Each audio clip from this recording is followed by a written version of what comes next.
முன்னோட்ட தகட்டை வெளியிடுகின்ற இந்த விழாவில் என்னையும் அழைத்து பெருமை சேர்த்திருக்கின்ற இந்த படத்தினுடைய தயாரிப்பாளர் சகோதரர் எலி இனியன் அவர்களே, இயக்குனர் மாஸ் ரவி அவர்களே, இந்த திரைப்படத்தில் பங்கேற்றிருக்கின்ற கலைஞர்கள் மஞ்சுளா அவர்களே, GKB அவர்களே, சூப்பர் சுப்ராயன் அவர்களே, சுபாஷ் மணியன் அவர்களே, ராஜ்குமார் அவர்களே, இவர்களும் நான் சார்ந்திருக்கிற திராவிட முன்னேற்ற கழகம் கலையோடு, இலக்கியத்தோடு, சினிமாவோடு நெருங்கிய தொடர்பில் இருந்தாலும் கூட நான் அரசியலுக்கு வந்த 90களில் பரபரப்பின் காரணமாக அதிகமான நேரத்தை சினிமாவுக்கு என்னால் ஒதுக்க இயலாமல் போய்விட்டது. எப்போதாவது புதிய படங்கள் வெளியிடுவதற்காக சிறப்பு வெளியீடுகள் இருந்தால் அவரோடு பார்க்கிற அனுபவம் உண்டு.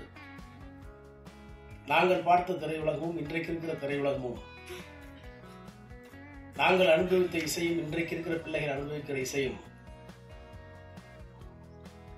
இருவேறு உலகத்தில் இருக்கின்றனவோ என்கின்ற அளவிற்கு இன்றைக்கு திரையுலகம் வளர்ந்திருக்கிறதா, முதிர்ச்சி அடைந்திருக்கிறதா, அல்லது சிலர் செல்வதைப் போல சீரழிந்திருக்கிறதா என்பதையெல்லாம் நான் மிகப்பெரிய ஆய்வுக்கு எடுத்துக்கொள்ளாதவன்.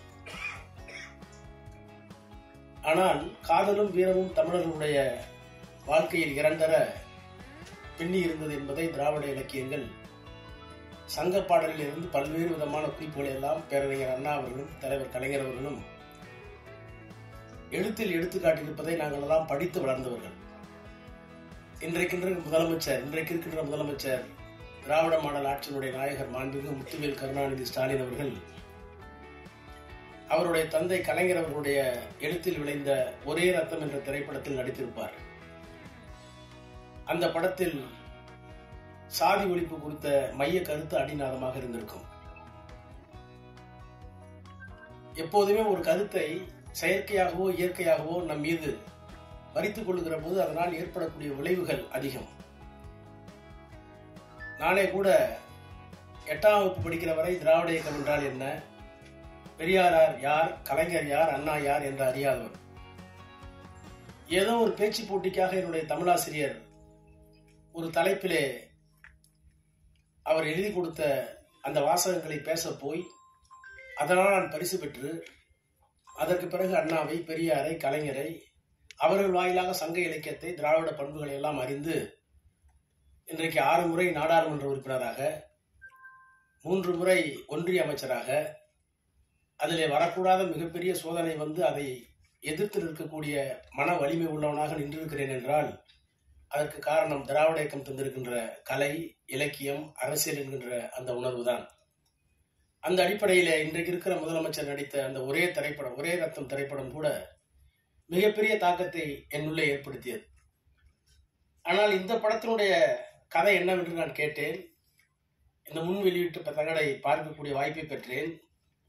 நான் முன்பே குறிப்பிட்டதை போல கலை, இலக்கியம், காதல், வீரம் எல்லாம் தமிழர்களுக்கென்று இருக்கின்ற தனி செம்மாந்த விழுமியங்கள்.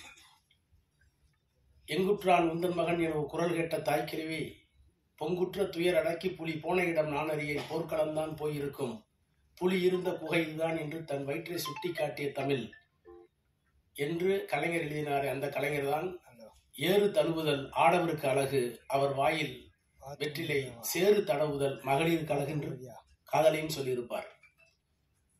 அப்படி காத்து வாக்குல ஒரு காதல் கதையை கேட்டபோது 2 உண்மையான காதலர்கள் சந்திக்கின்ற தடையை, அதுவும் ஒரு குறிப்பிட்ட சூழலில் பூகோள பகுதியிலே வாழ்கின்ற அந்த பகுதியில் இருக்கின்ற தடைகளை எல்லாம் தாண்டி வருகின்ற அந்த ஓட்டத்தை இங்கே தந்திருக்கிறார்கள் என்று சொன்னார்கள்.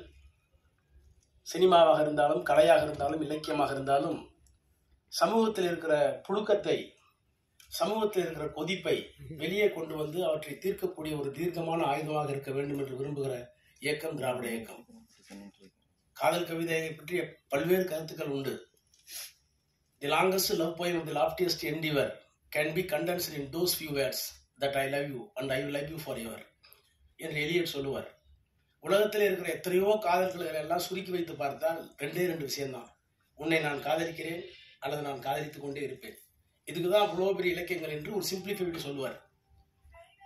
அது ஒரு பார்வை. ஆனால் காதல் இல்லாமல் இருக்க முடியாது என்று சொல்வதற்கும் இருக்கிறது. கலீல் கிப்ரானை நான் படித்திருக்கிறேன். லெபனான் பள்ளத்தாக்குகளில் சைப்ரஸ் மரங்களின் ஊடே என் காதலியின் கல்லறையை கடந்து செல்லும் என் பால்யகால சிநேகிதர்களே, உங்கள் காலடி சத்தம் மெதுவாக இருக்கட்டும், அதை கேட்டு என் காதலி கண்விழித்து போல போகிறாள் என்று கதறிய அந்த காதலனை கலீல் கிப்ரானில் நான் படித்திருக்கிறேன். ஆக வீரம், காதல் இவையெல்லாம் தமிழர்களுடைய பண்புகள், மாண்புகள். அந்த மாண்புகளில் இருக்கிற ஒன்றை இன்றைக்கு இருக்கின்ற சாதியம், இன்றைக்கு இருக்கிற அரசியல், இன்றைக்கு இருக்கிற பொருளாதார வேறுபாடு, இன்றைக்கு இருக்கிற மதவெறி இவைகளையெல்லாம் எதிர்த்து ஒரு காதல் வெற்றி பெற வேண்டும் என்று சொன்னால் அதற்கு இளமை மட்டும் காரணம் அல்ல, அதையும் தாண்டி நல்ல மனப்பக்குவமும் இந்த சமூகத்தை புரிந்து கொள்கிற ஆற்றலும் வேண்டும் என்கின்ற அந்த உணர்வோடு இந்த படம் எடுக்கப்பட்டிருக்கும் என்று நான் நம்புகிறேன். எனவே அப்படிப்பட்ட ஒரு படம் வெற்றி பெற வேண்டும் என்று நான் விளைகிறேன். அதற்காக உழைத்த அத்தனை பெருமக்களையும் பாராட்டி என்னுடைய வாழ்த்துக்களை தெரிவித்து இந்த திரைப்படம் வெற்றி பெற வேண்டும் என்று வாழ்த்தி விடைபெறுகிறேன். நன்றி, வணக்கம்.